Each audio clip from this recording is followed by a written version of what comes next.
ಯಾದಗಿರಿ ಜಿಲ್ಲೆಯ ಸುರಪುರ ನಗರ ತಾಲೂಕು ಆಡಳಿತದ ವತಿಯಿಂದ 75ನೇ ಗಣರಾಜ್ಯೋತ್ಸವದ ಅಂಗವಾಗಿ ಕಾರ್ಯಕ್ರಮ ಹಮ್ಮಿಕೊಳ್ಳಲಾಗಿತ್ತು. ನಗರದ ಶ್ರೀ ಪ್ರಭು ಮಹಾವಿದ್ಯಾಲಯದ ಕ್ರೀಡಾ ಮೈದಾನದಲ್ಲಿ ಸುರಪುರ ತಹಶೀಲ್ದಾರ್ ಶ್ರೀ ಕೆ ವಿಜಯ್ ಕುಮಾರ್ ಇವರಿಂದ ಧ್ವಜಾರೋಹಣ ನೆರವೇರಿಸಲಾಯಿತು.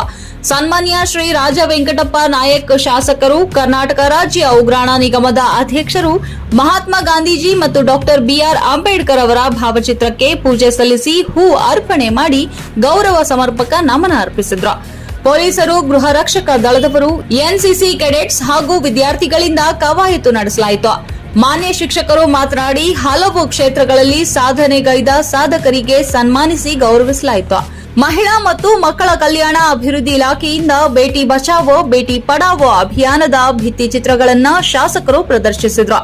ಅನಿಲ್ ಕುಮಾರ್ ಕಾಂಬಳೆ ಯೋಜನಾಧಿಕಾರಿ, ಮಹಿಳಾ ಮೇಲ್ವಿಚಾರಕಿಯರು ಹಾಗೂ ಅಂಗನವಾಡಿ ಕಾರ್ಯಕರ್ತರು ಭಾಗವಹಿಸಿದರು.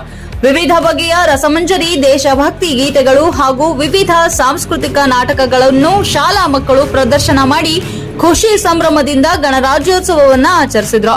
ಈ ಸಂದರ್ಭದಲ್ಲಿ ಶ್ರೀ ಬಸವರಾಜ್ ಸಜ್ಜನ್, ಕಾರ್ಯನಿರ್ವಾಹಕ ಅಧಿಕಾರಿಗಳು, ತಾಲೂಕು ಪಂಚಾಯತ್ ಶ್ರೀ ಜಾವೀದ್ ಇನಾಮದಾರ್, ಪೊಲೀಸ್ ಉಪ ಅಧೀಕ್ಷಕರು ಶ್ರೀ ಜೀವನ್ ಕುಮಾರ್ ಕಟ್ಟಿಮನಿ, ಪೌರಾಯುಕ್ತರು, ನಗರಸಭೆ ಯಲ್ಲಪ್ಪ ಕಾಡ್ಲೂರ್, ಕ್ಷೇತ್ರ ಶಿಕ್ಷಣಾಧಿಕಾರಿಗಳು, ಖಾದರ್ ಪಟೇಲ್, ಆಲ್ದಾಳ ಪ್ರೌಢಶಾಲಾ ಶಿಕ್ಷಕ ಸಂಘದ ತಾಲೂಕು ಅಧ್ಯಕ್ಷರು ಶ್ರೀ ಕೃಷ್ಣ ಸುಬೇದಾರ್, ಪಿಎಸ್ಐ, ಹಿರಿಯ ಮುಖಂಡರು ವೆಂಕೋಬ ಯಾದವ್, ನಿಂಗರಾಜ್ ಬಾಚಿಮಟ್ಟಿ, ಅಬ್ದುಲ್ ಗಫಾರ್ ನಗನೂರಿ ಹಾಗೂ ಎಲ್ಲಾ ಇಲಾಖೆಯ ತಾಲೂಕು ಅಧಿಕಾರಿಗಳು, ಸಿಬ್ಬಂದಿ ವರ್ಗದವರು, ನಗರಸಭೆ ಸದಸ್ಯರು ಹಾಗೂ ಹಲವಾರು ಗಣ್ಯ ಮಹನೀಯರು, ಶಾಲಾ ಶಿಕ್ಷಕಿಯರು, ಎಲ್ಲಾ ವಿದ್ಯಾರ್ಥಿಗಳು, ಶಾಲಾ ಮಕ್ಕಳು, ದೇಶಾಭಿಮಾನಿಗಳು ಉಪಸ್ಥಿತರಿದ್ದರು.